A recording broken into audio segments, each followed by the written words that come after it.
Who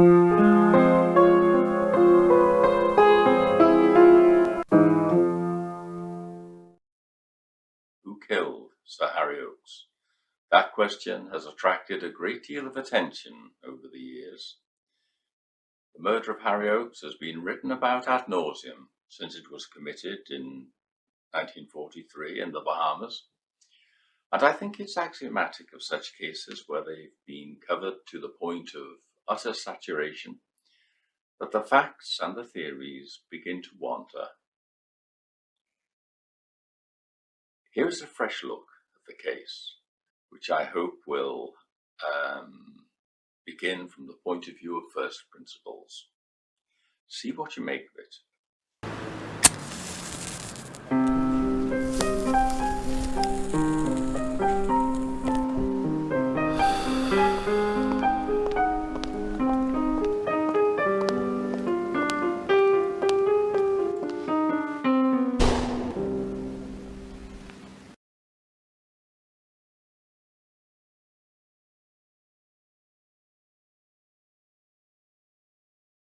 Sir Harry Oakes had a small party at Westbourne, his rambling seafront home in the Bahamas, on the evening of the 7th of July, 1943. It had been a hot day. The night was oppressive, the heat amongst the bougainvillea climbing the house stifling. A storm was coming. The guests departed around midnight. Only Sir Harry's closest friend, Harold Christie, remained. The two men had an early morning appointment with journalists, so turned in for the night. Soon after midnight, thunder rolled in, and flashes of lightning lit the sky, and at 1 a.m. the rain came. Over an inch of rain fell that night. The storm blew itself out, and by the morning it had passed. It was still humid, though. The moisture in the air clung to everything. Harold Christie rose at around 7 a.m. and went along the walkway which ran around the perimeter of the house to the balcony overlooking the shallow sea east of the Caribbean, where he expected to find his friend having breakfast. He wasn't there, and so he knocked on Sir Harry's door. Receiving no reply, he entered, calling out, "Hi, Harry." He stopped. There was a smell of smoke. A Chinese screen obscured the two single beds in the room. He quickly passed these and saw the mosquito net above Sir Harry's bed was down.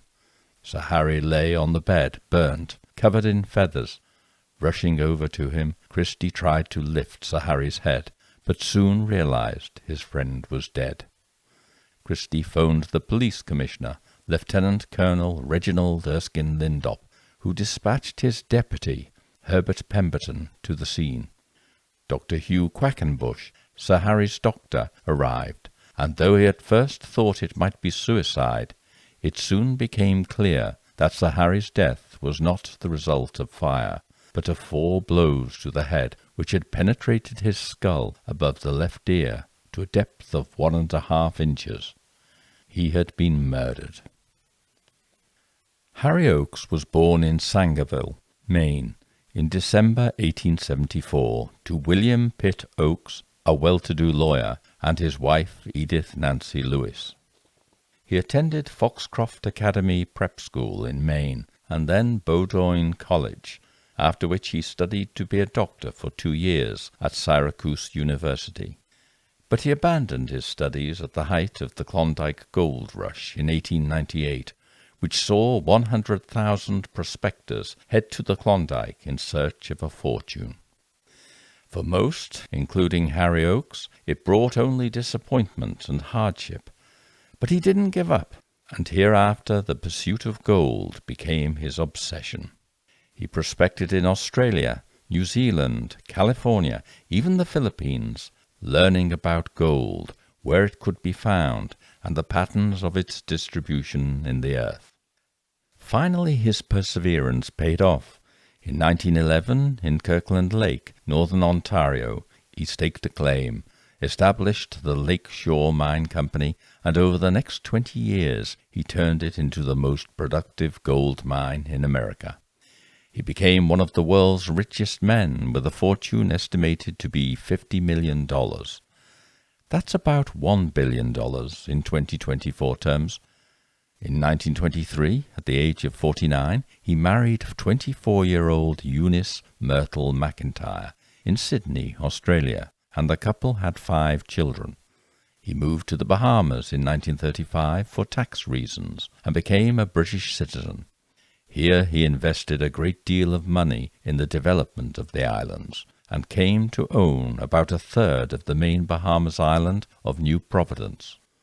He made large donations, too, gave $500,000 to St. George's Hospital in London, and as a result of these bequests was knighted in 1939 by King George VI. The Commissioner of Police put a call through to the Governor of the Bahamas to inform him of the murder. The Governor was a friend of Sir Harry's, better known to history as the Duke of Windsor, formerly King Edward VIII, who, in 1936, had relinquished his throne to Mary Wallace Simpson, an American divorcee. They lived first in France, but after its fall in 1940, they had been dispatched by Churchill to the Bahamas to keep them out of sight and out of trouble. The Duke of Windsor decided that the police force of the Bahamas was not competent to conduct this kind of investigation. The policing of over 700 islands constituting the Bahamas was the responsibility of just 4 officers and 140 constables. An Atlantic crossing would prove difficult for Scotland Yard officers due to the threat of German U-boats at the time, so he decided to request the help of Miami Police Department. He had previously met and been impressed by Captain Edward Melchen, head of Miami's Homicide Bureau, and specifically asked for him to be assigned to the case. Miami Police Department obliged, and Melchen flew in along with Captain James Barker, a fingerprint expert, at 2:00 that afternoon. The 2 men were met at the airport by Commissioner Erskine Lindop and his deputy Herbert Pemberton, who took them to Westbourne to inspect the crime scene. Barker could not dust for prints, apparently owing to the high humidity. Everything was wet, but from an inspection of the scene it was thought an intruder had gained entry to the house and entered Oakes's bedroom and there attacked him.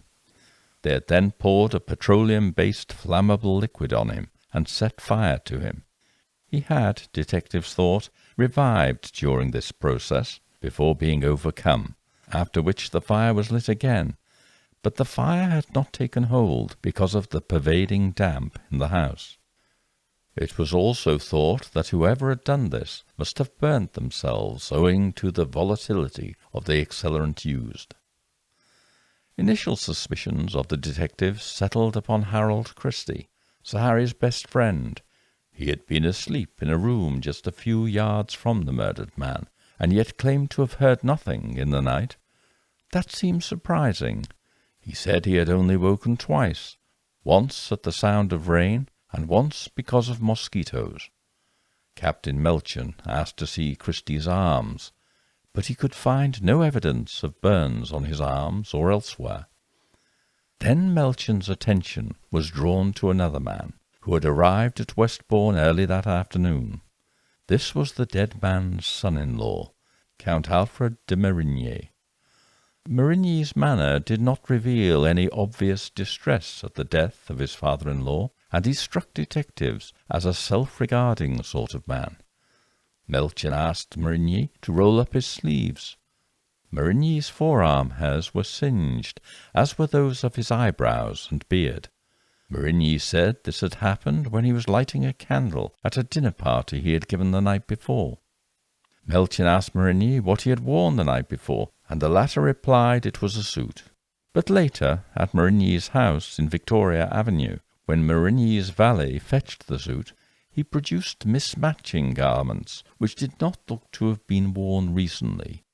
Asked to produce the shirt he had worn, Marigny gestured vaguely to a basket of shirts, saying it was one of these. Nor could he produce the tie he had worn, saying he could not recall which one it was. That night, Marigny was placed under close guard at his home by Lieutenant John Douglas of Bahamas Police. Count Alfred de Marigny was born Marie Alfred Fouquereau in March 1910 on the island of Mauritius. His first language was French. His parents had split up when he was young, and he had a comfortable provincial childhood. In the early 1930s, he travelled to Britain in company with his best friend, Georges Guimbaud, where in 1937 the two men changed their names to the more aristocratic-sounding de Marigny and de Vidalou, respectively, styling themselves as Count and Marquis for good measure.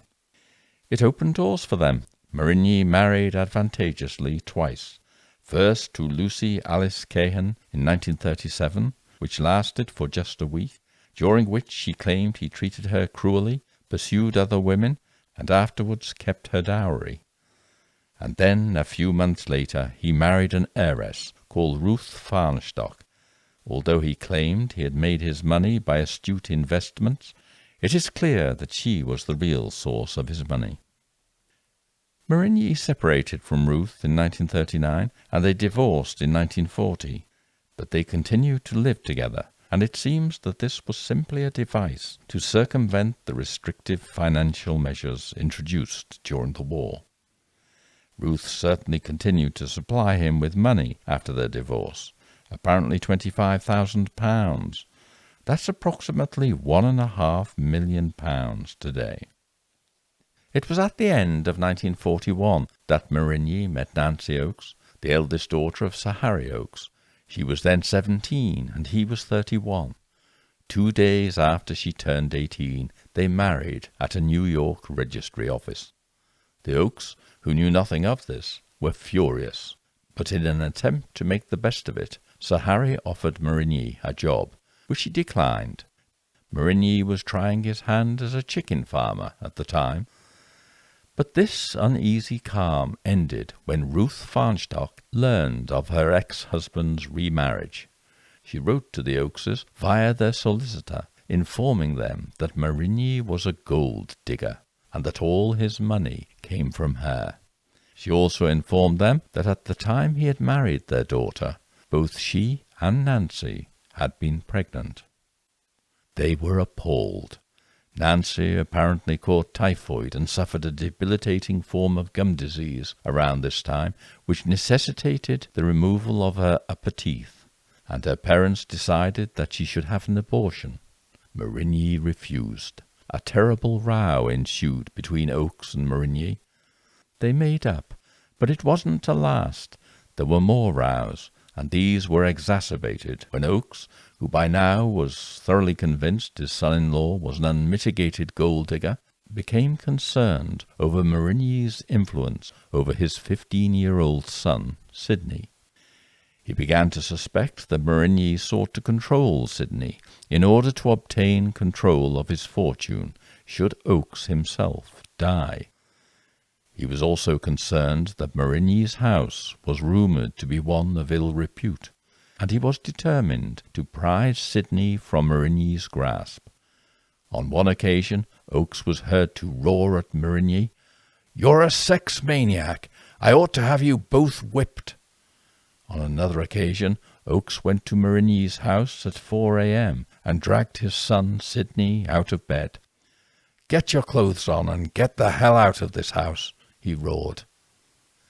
After this, Oakes and Marigny never spoke again.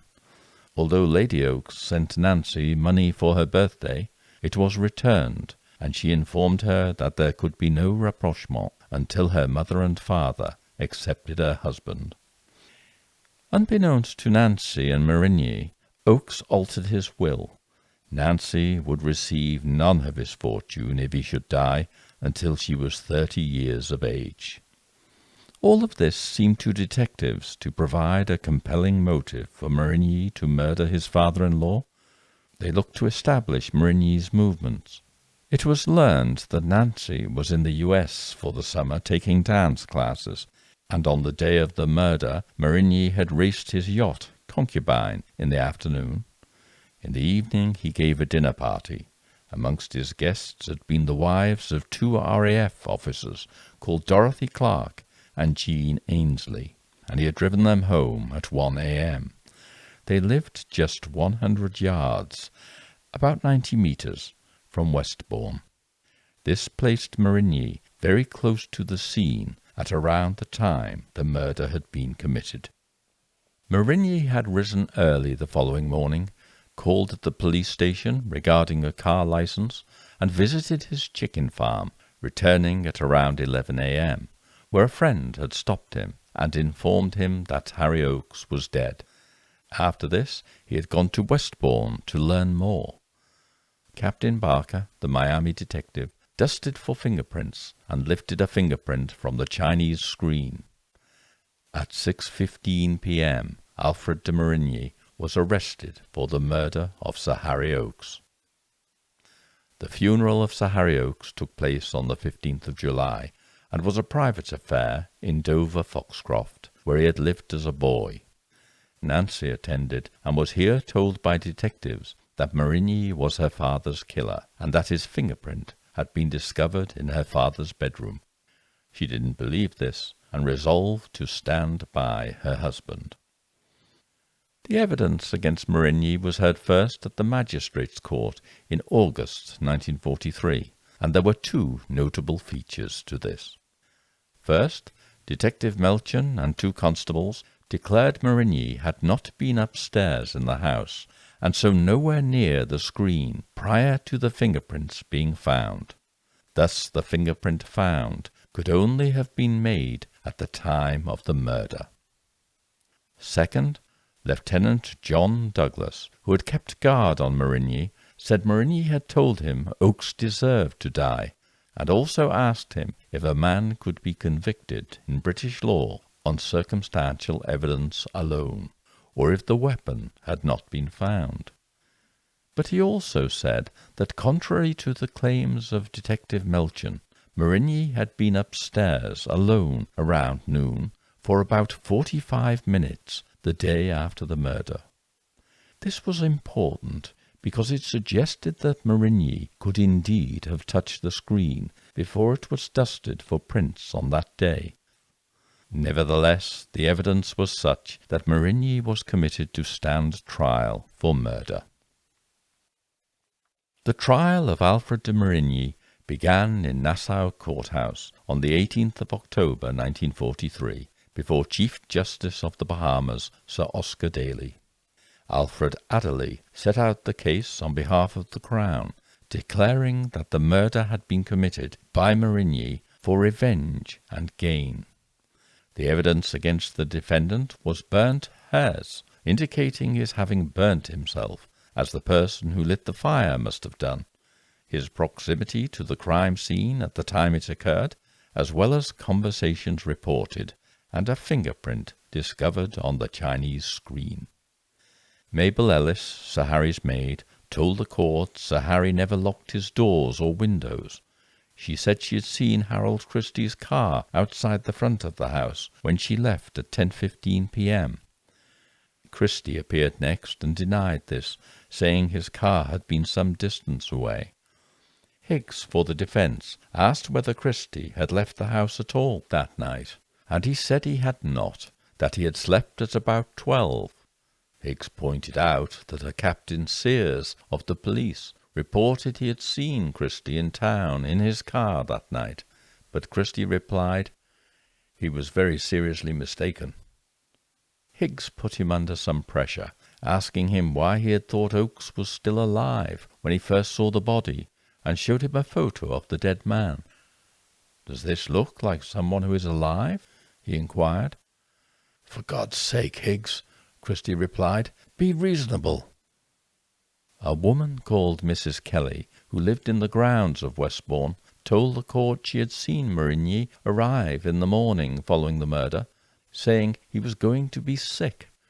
He had not, at this time, seen the body or known the details, she insisted. Mrs. Effie Heneage and Charles Hubbard, dinner guests of Sir Harry, corroborated Christie's account of the evening, and Hubbard said he had driven Effie home. Dr. Quackenbush, who had examined the body, said death had occurred between 2:45 and 5:15 a.m. Dr. Lawrence Fitzmaurice, Chief Medical Officer of the Bahamas, begged to differ.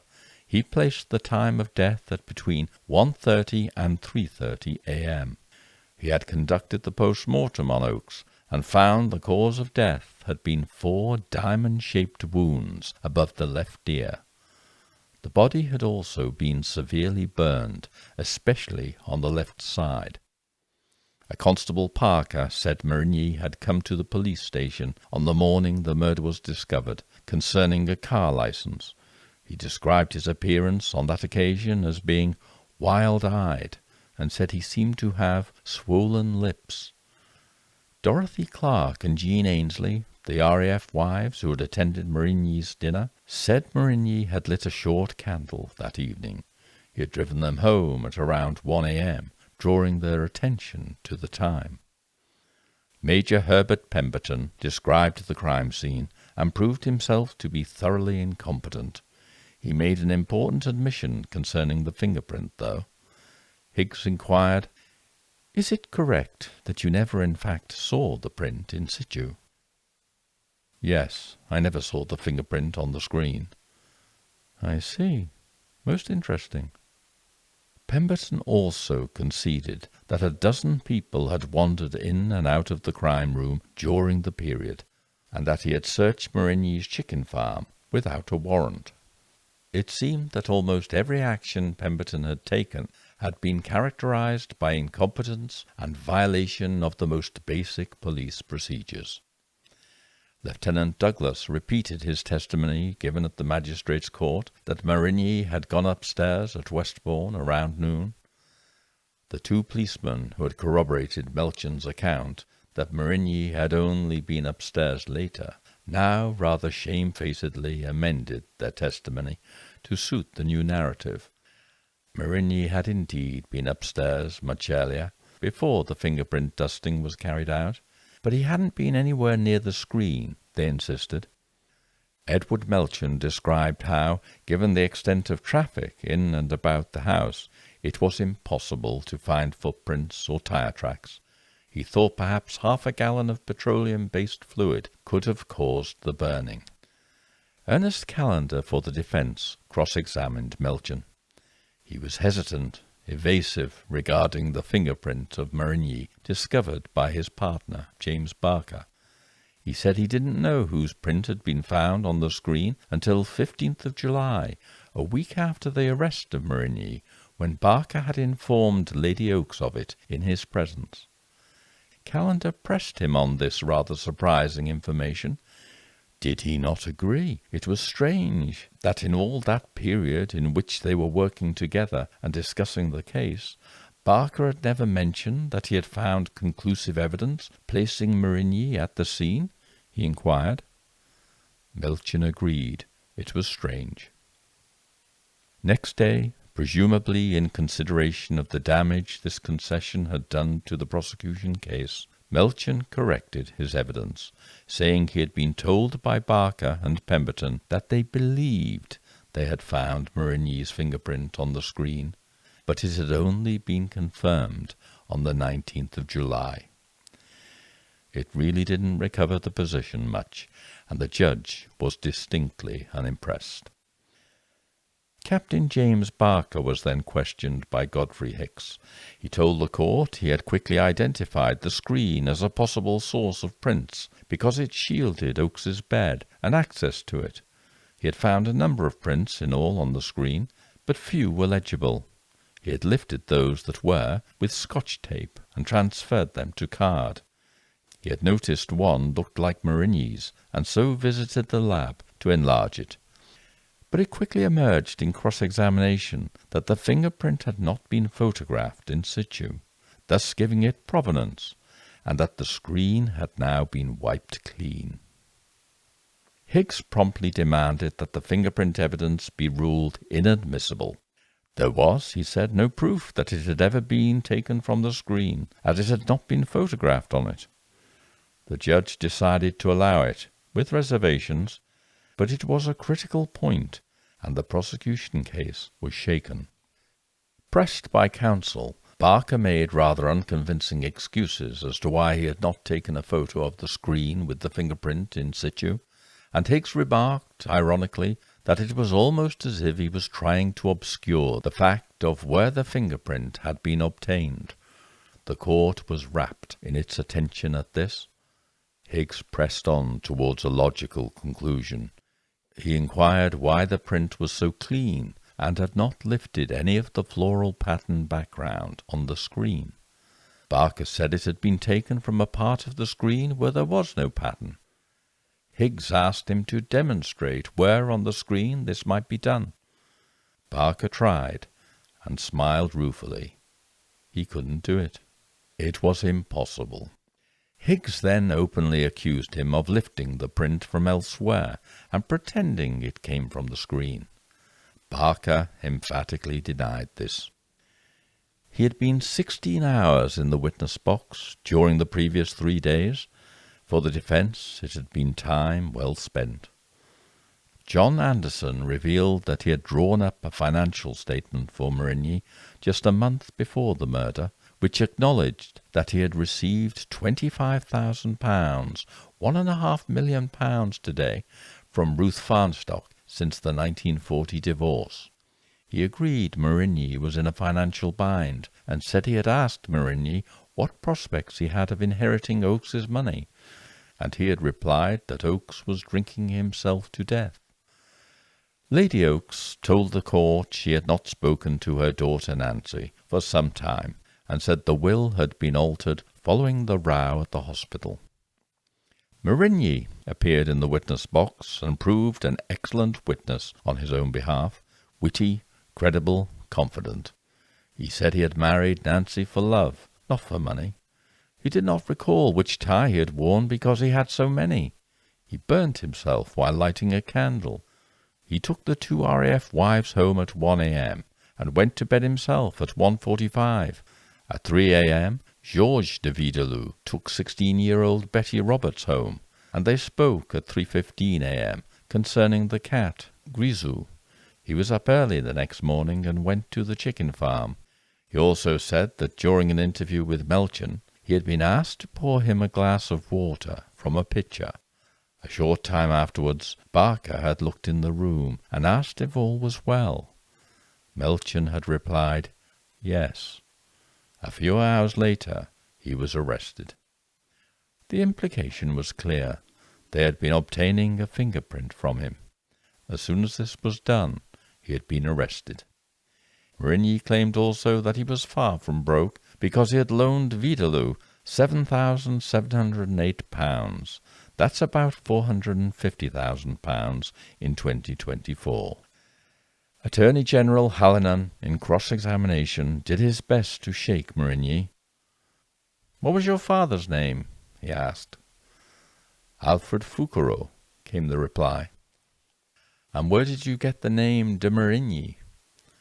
Marigny said it was his mother's name, and he had adopted it at her request when he was 18. Hallinan suggested it was adopted so he could furnish himself with a title.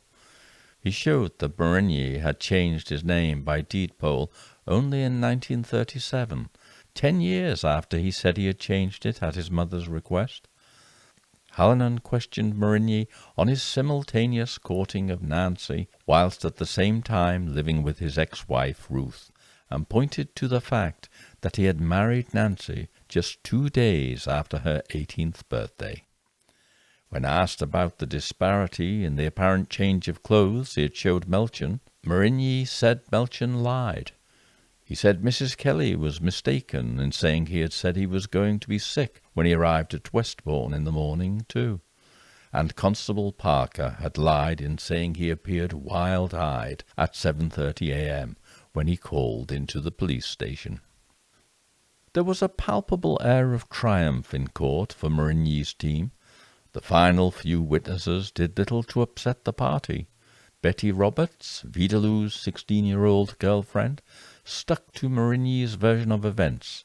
So did Vidalou, although the latter had a rocky moment when he said he was unsure whether or not he had gone into Marigny's room and actually seen him. Captain Edward Sears, on patrol that night, passed Christie in his station wagon. He had known him since they were boys, he said. And finally, a fingerprint expert, Maurice O'Neill, called by the defense, was quite emphatic that the fingerprint found did not come from the screen. He further insinuated that the 3 circles visible in the print image had come from a glass. Higgs addressed the jury for the final time by reminding them that a man's life was at stake, and that only Melchin and Barker, out of 30 prosecution witnesses, directly supported the claim that Marigny had killed Oakes. The case pivoted on the question of the print, and in this Barker was not to be believed, and Melchin had obtained the print in the first place. Attorney General Hallinan had the unenviable task of addressing the jury on behalf of the Crown. He dwelt inevitably on the strength of Marigny's motive, his need for money, and his expressions of anger against his father-in-law. He defended Barker's integrity concerning the fingerprints as best he could, but acknowledged that the case was largely a circumstantial one. The judge summed up for 4 hours, and his words told heavily in favour of Marigny. He alluded to grave errors made by the police, suggested the fingerprint provenance was dubious, the timing of its identification inexplicable. The jury retired and deliberated for 2 hours, returning a verdict of not guilty by a 9-3 majority. They also recommended that Marigny should be deported. The evidence against Alfred de Marigny was wanting, and the defence skilfully exposed the weakness of the Crown case at trial. Sir Harry had enemies, rich men do. He was a plain-spoken man, and he had a nasty temper. There were disgruntled workers, rivals, those who were jealous, or who were held in check by Harry's vengeful nature. He operated to conceal wealth, to bypass the regulations which restrict it. It brought him into contact with dubious people. All this provided a wide and deep pool of suspects for the crime. And then there is the matter of opportunity. Sir Harry didn't lock his windows or doors. Almost anyone in New Providence who had a mind to do it could have entered Westbourne the night of the 7th of July and killed Sir Harry. He had no proper security. No special weapon was used. No gun with identifiable bullets, marked with distinctive rifling, to provide a trail in some direction or other. A sharp instrument was used, which was never found. The petroleum-based fuel used to burn him could be obtained by anyone. There was nothing obvious to narrow the field of suspects. It was all marvellously democratic. The Duke of Windsor was right in his assessment that the Bahamas police were not up to the job. They weren't. He was also right to seek to place the matter in the hands of a professional agency. But he was wrong in placing his faith in the 2 detectives sent from Miami Police Department. They lacked the integrity and expertise, the thoroughness to handle a case like this, and their attempt to flesh out the meagre evidence by dubious means was costly. A jury was unlikely to convict a man and send him to his death on the basis of such evidence, collected and presented by men who proved so deficient in so many respects. Lieutenant Douglas's assertion that Marigny had indeed been upstairs before the fingerprint dusting had taken place overturned the word of Melchin and 2 constables. It was a blow to the prosecution and to the police as a whole that several of their number had seemingly agreed upon a falsehood. The character of Barker fared worst of all. The manner in which Higgs led him to the position where it was apparent to those in court that he was lying was masterly. First, the print was orphaned. Yes, it was Marigny's fingerprint. The defence acknowledged it, but without a proof of where it was found, it was of no value at all. That was a blow for the prosecution, but worse was the implication which flowed from this. The fingerprint impression, which was clean, could not have fitted anywhere on the screen without lifting some of the pattern. His attempts to find an explanation for this, that perhaps it may have overhung the screen in some way, were met with silence. No one believed him. His partner Melchion left the court. It was painful to behold. The only possible explanation, the only sensible one, was that the fingerprint had not come from the screen at all. Marigny sat in court, grinning at this debacle. He held up the little finger of his right hand, smiling, to the press, to those in court, to the detectives, to the jury. No words were required. The fingerprint was worse than useless, because it suggested that which Nancy, Marigny, and those who supported him had all claimed, that he was being framed for a crime he didn't commit. Without the fingerprint, there was little beyond the fact that Marigny was a gold-digger, a Lothario, a man who lived off rich women, who hated his father-in-law, who had happened to be in the area at the time the murder was committed, and had singed his forearms. It wasn't enough. There are a number of facts concerning the case which seem to me to be incontrovertible. The first is that Harry Oakes was murdered by someone familiar with the house and his habits. The second is that the motive was not one of burglary, but personal in nature. The third is that the murderer wished to disguise the fact of its being recognized as a murder by setting fire to the body and house. The fourth is that the murder was committed sometime between 1:30 and 5 a.m. on the medical evidence. The fifth is that the murder weapon was a diamond-profiled implement, such as a dagger. And the sixth is that whoever set fire to Sir Harry would almost certainly have burned themselves. Of the suspects, which was theoretically a wide field, it is possible to exclude Sir Harry's family. None were in the Bahamas at the time, and it is far-fetched to imagine any could have hired a contract killer, even if they wished it. Likewise, the Mafia, whom it is sometimes claimed Sir Harry was preventing from establishing gambling on the island, is a claim without foundation. He had neither the clout nor the desire for such opposition. Nor is the theory that a cabal of violent businessmen killed him, fearing his anti-corruption testimony in Washington, anything other than a penchant for wild conspiracy. Nazis, Axel Wenner-Gren, the Electrolux magnate, money launderers in Mexico, and the Duke of Windsor himself even, are, as theories, just one short step from one writer's claim that the murder was a voodoo killing. They are absurd. It is possible, in practical terms, to restrict the list of possible assassins to those who knew Sir Harry would be at Westbourne amongst his several island residences that night, and who also knew that he would be alone. That is, someone present at the dinner that night, or who was informed of arrangements by one of those people. It is surely incredible to imagine that a killer who wished to keep the murder secret to the extent of setting fire to the place as an act of concealment would try to enter the house and commit the murder while others were in the house. They must, therefore, have known or believed that Oakes was alone.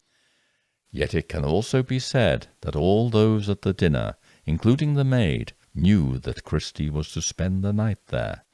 And if this doesn't exonerate them, then it makes their involvement improbable. There was, of course, Harold Christie himself.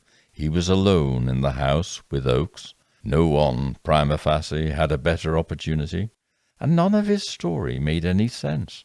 It was cancelled at every turn by the maid who said his car had been out front, not further away, as he claimed, by Captain Sears, who said he saw him in town. Both were wrong, said Christie. Marigny said he had been informed by Christie that he would be attending Westbourne that evening. Christie denied this too. Christie said he had thought Oakes was still alive when he saw him. "Does this look like a man who is alive?" inquired Higgs, showing him a photo of the dead Oakes. Mrs. Kelly said she knew instantly she saw him that Oakes was dead. It was equally apparent to Quackenbush and others. Yet Christie said he had not realized when he saw Oakes that he was dead. And above all of this, is the deafening fact that Sir Harry Oakes was murdered in his bed by a killer who had entered the house, had passed in the hall, had stabbed Sir Harry to death, had then returned to his car and brought a large quantity of accelerant up to the bedroom and set fire to Harry at least twice. It defies common sense.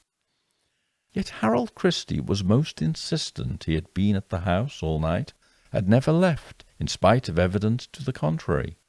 Why? If he was the killer, it would surely be in his interest to acknowledge that he was far away and supply an alibi to this effect.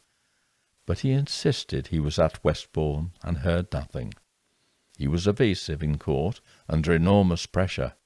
"For God's sake, be reasonable," he implored Higgs under cross-examination concerning the improbabilities, the inconsistencies. It is clear that Christie lied. He was not in the house all night. He was elsewhere. But it is apparent that he would prefer to risk stating he was at the house and heard nothing, with all its attendant improbabilities, than to say where he actually was.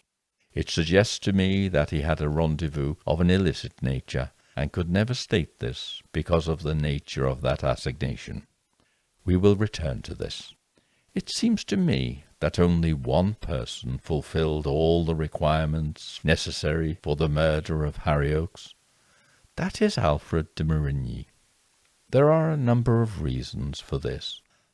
1. This was a crime of a personal nature. There was no theft. It was personal. Sir Harry was stabbed in the head 4 times with some form of dagger.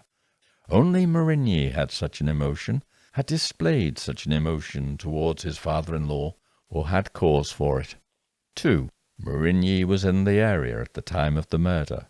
He knew Sir Harry was alone in the house, the family in Maine. 3.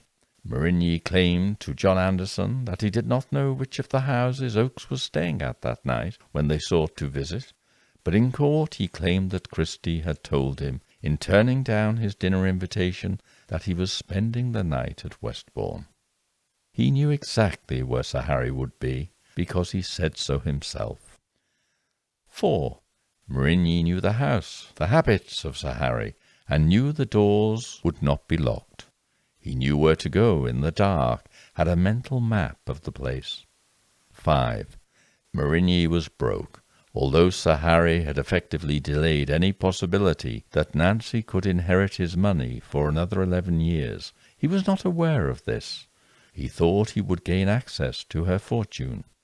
His claims that Vidaloo had £7,708 of his money was an unprovable claim, which would obviously be corroborated by Vidaloo, his partner in crime since boyhood. 6. Marigny had a singed beard, singed arm hair, and eyebrows.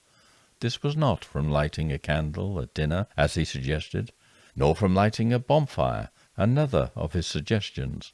It was from the unexpected effect of the ignition of a highly volatile fluid. 7. Marigny said he was going to be sick to Mrs. Kelly when he arrived at Westbourne, before he had heard any of the circumstances of the death of Sir Harry. That is because he already knew the scene he would encounter. 8. Marigny had said to numerous people he wished his father-in-law harm. He had intention. That is different from acting upon it, but along with motive there was the urgency of his circumstances, which were dire, leading him on, and a narrowing window of opportunity. 9. Marigny had, according to Melchion, produced unworn clothes when asked to show what he had been wearing the night before. He did not produce the shirt, and said he could not remember which tie he had worn. The 3 circumstances, taken together, are extraordinary, and it is not credible to suppose he could not remember which tie he had worn.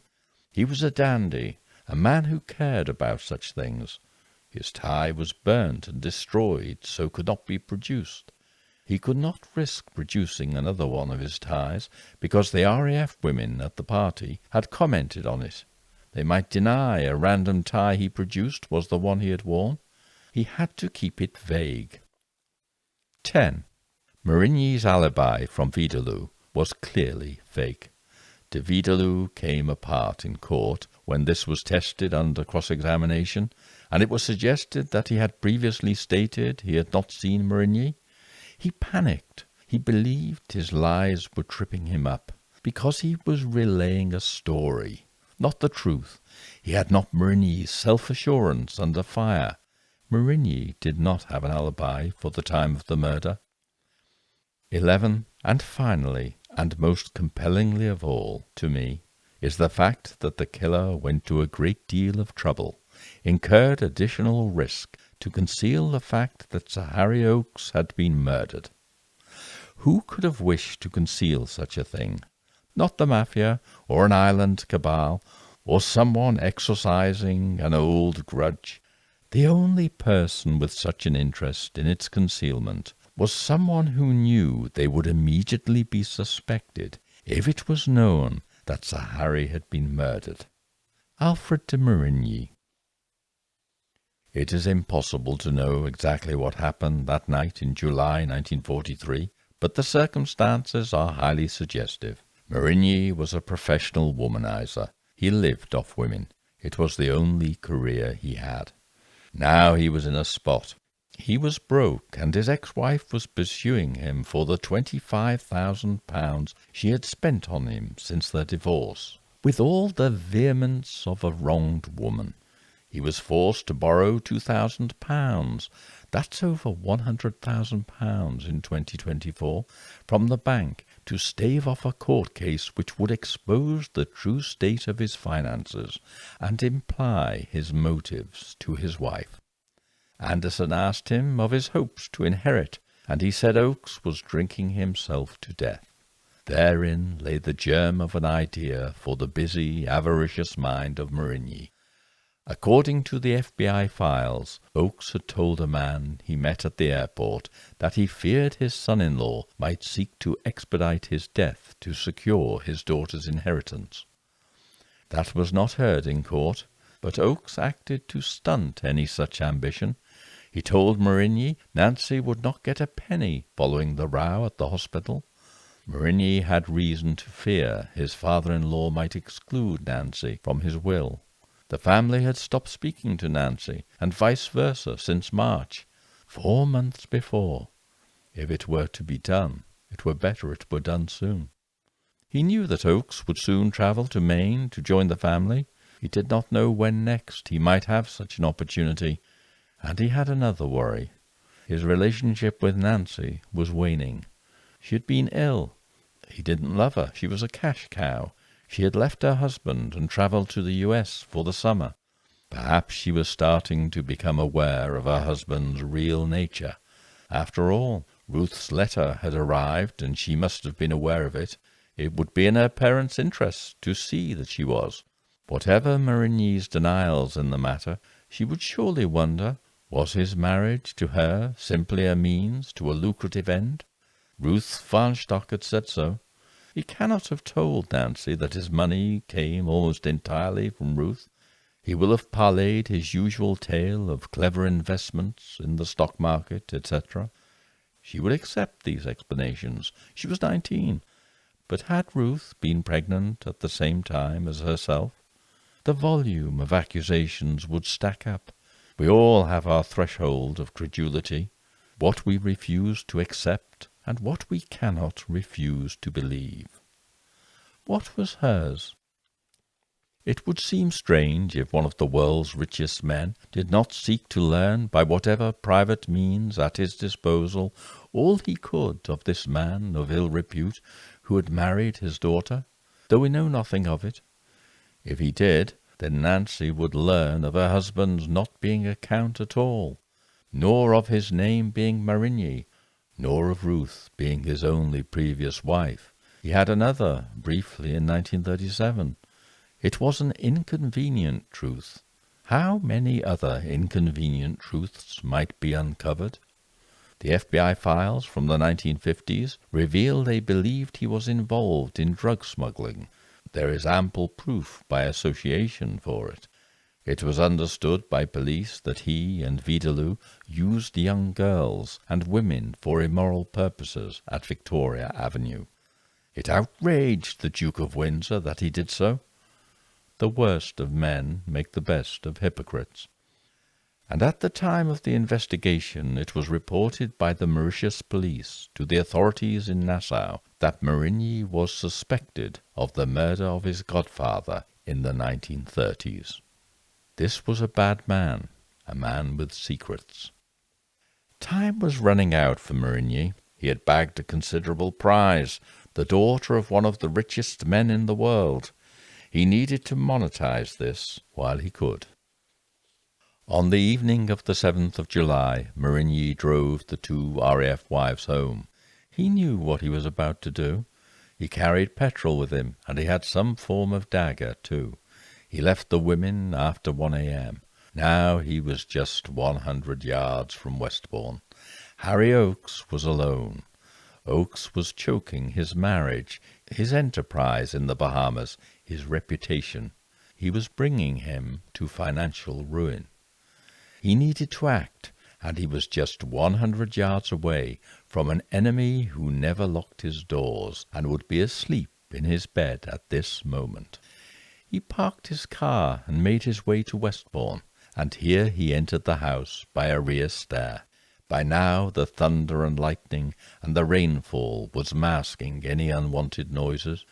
It was about 1:30 a.m. He knew where Sir Harry slept, and he entered his room, and beyond the screen lifted the mosquito veil, and stabbed him where he lay in bed, his head turned to the side. Sir Harry didn't wake, nor did he stagger from his bed. A man with 4 holes in his head to a depth of 1½ inches is not going anywhere. But Marigny was not done. He was an intelligent man, and he knew he would be the prime suspect if Sir Harry was found murdered. So he did that which people commonly do when a murder must be concealed. He poured petroleum on the body and set fire to it. But anyone who has lit a fire with petroleum knows the peril of doing this. It surprises them. The flames leapt up, as they do when a high-octane accelerant is ignited to make a fire. There is an ignition flash, and Marigny singed his eyebrows, his beard and arms. But for all its explosive immediacy, the fire was insubstantial, and Marigny learned what countless others have learned.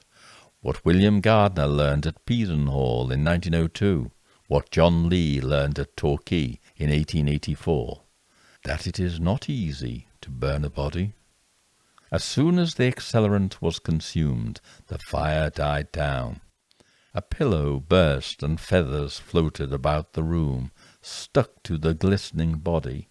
He tried to light another fire, to burn the house down. That was his goal. He failed because the house was damp. Humidity that night was 100%.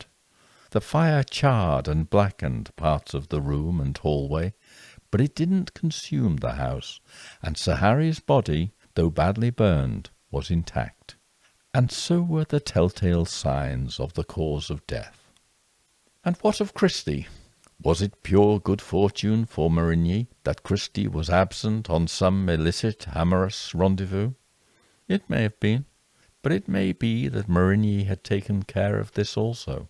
Amongst the reports about Marigny, from a variety of sources, was a belief that Marigny and Vidalou supplied young women to the wealthy male islanders. The house at Victoria Avenue was described by some as being a brothel. It has been claimed by writers that Sir Harry Oakes had used Marigny's services himself, up until the time when Marigny married his daughter. The worst of us really do make the best hypocrites. It explains why Oakes roared at him on one occasion, "You are a sex maniac," and why he was alarmed at his son spending time at Marigny's house, to the point of dragging him out, saying, "Get the hell out of this house." And this explains something else. Who could possibly be in a better position to ensure Christie was out of Westbourne that night than Marigny or Vidalou? It was something Christie found himself unable to admit to, that his alibi was a brothel or an assignation with a young girl. It is possible to hear this in his imploring Higgs under cross-examination. "For God's sake, Higgs, be reasonable." Higgs was a man of the world. He had many dealings with Marigny himself in that tight-knit island society. They all knew each other and their peccadilloes. They seemed to breed in that island in the incestuous tropical heat. Everyone had something to hide. Christie was pleading with Higgs to show discretion. Marigny had no choice but to leave Westbourne, to make what he could of a plan which had gone wrong.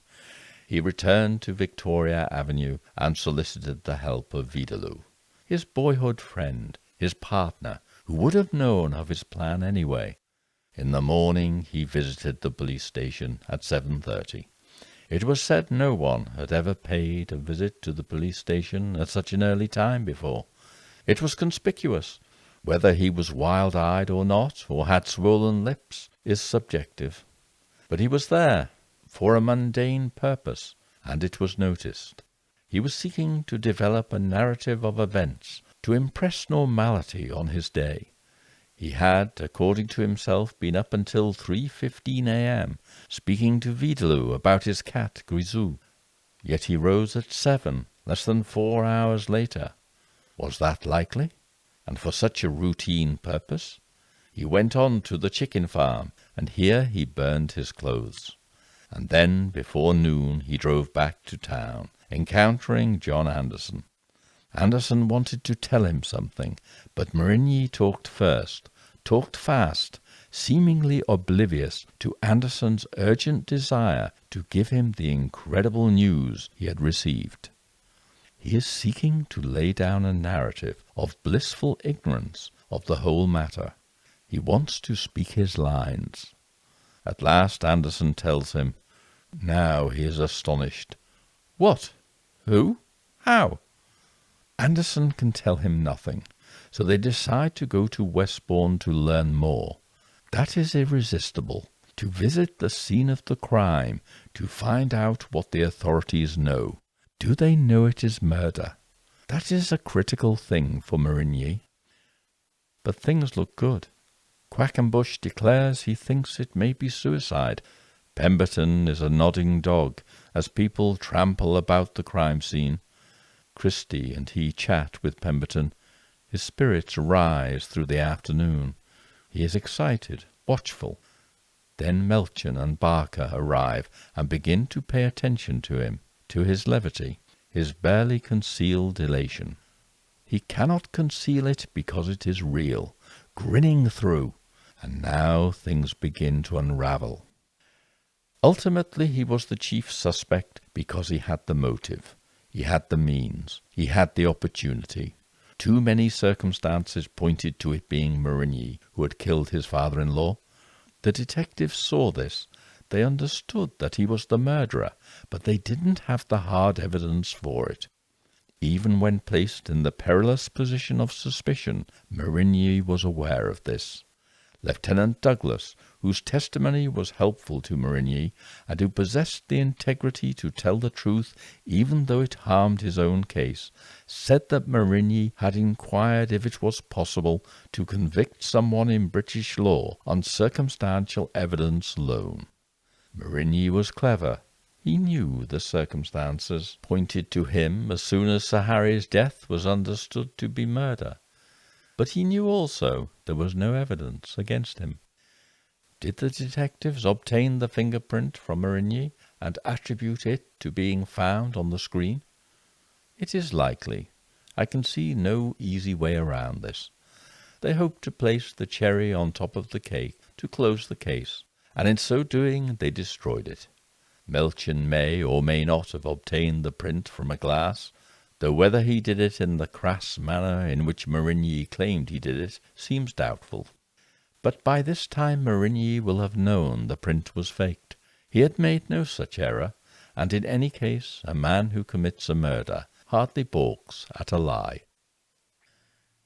It was the jury's recommendation that Marigny be deported from the Bahamas.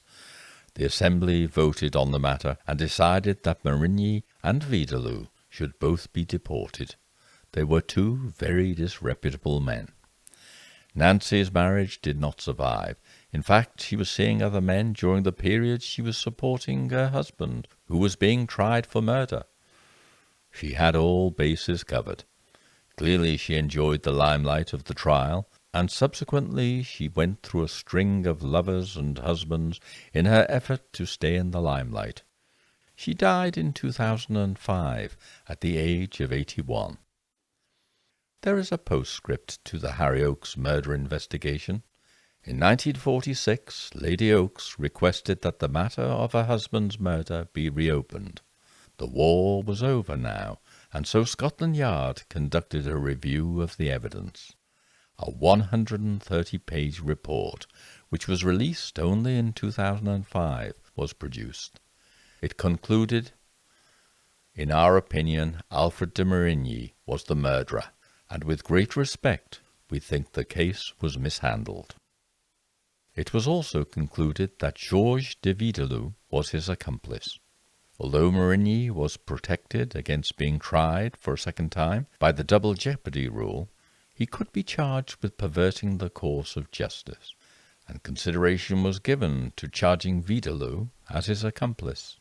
But it was decided that it would serve no purpose to pursue the matter further, given the many errors made in the investigation. The outcome would be uncertain. This finding was communicated in confidence to Lady Oakes, and she expressed her gratitude for it. It would have to be enough for her to know that her judgment in the matter had been correct. De Marigny had murdered Sir Harry. She never remarried and died in 1981. Alfred de Marigny preempted his deportation after the trial. He moved to Canada and then Haiti, Jamaica, and New York. He settled finally in Houston, Texas, took U.S. citizenship, married and had 3 sons, and it was here he died in 1998, at the age of 87.